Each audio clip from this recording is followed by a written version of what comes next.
Chemical formula. Method number 2. This is what's called the valence method.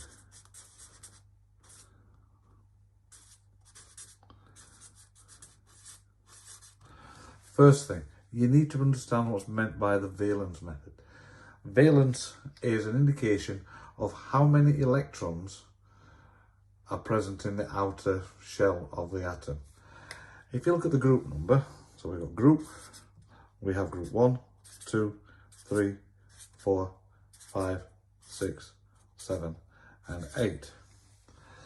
That tells you the number of elements, number of electrons that's present in the outer shell. But that doesn't tell you how many bonds it can make. Elements like to have a full outer shell. So the valence number tells you how many it's easy it needs to get or lose to gain a full outer shell.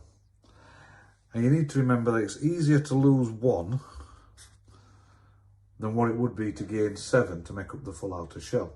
An outer shell needs 8. It's easier to lose 2 than what it would be to gain 6. Easier to lose 3, and so on. 4 doesn't make any real difference one way or the other.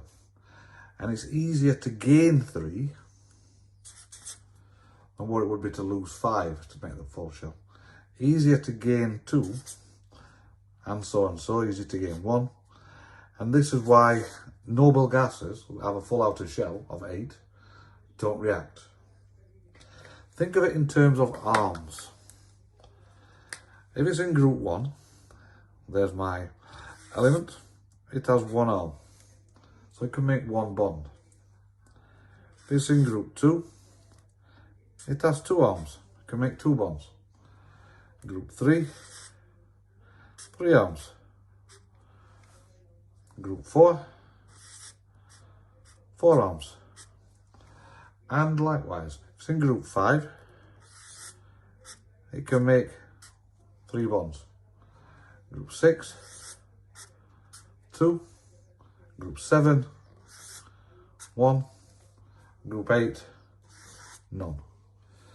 This would mean that if we have an element from group 1, it can make 1 bond. If it's reacting with an element from group 7, that also makes 1 bond.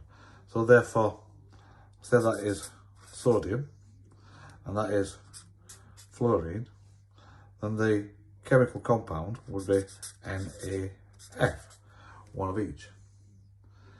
If, say, we'll stick with sodium, it can make 1 bond, and that is reacting with an element, say, from group 6, which is, in this case, say, oxygen.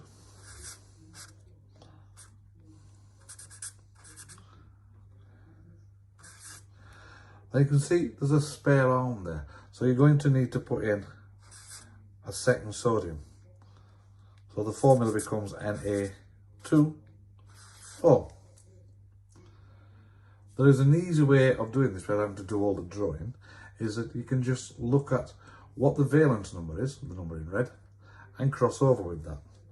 So if I go sodium, and I put the valence number in there, and oxygen, and I put the valence number in there, I can then take that valence number and put the 1 down here, put the 2 down here, and I finish up with the formula. If it's a 1, you don't need to write it in. This is the valence crossover method.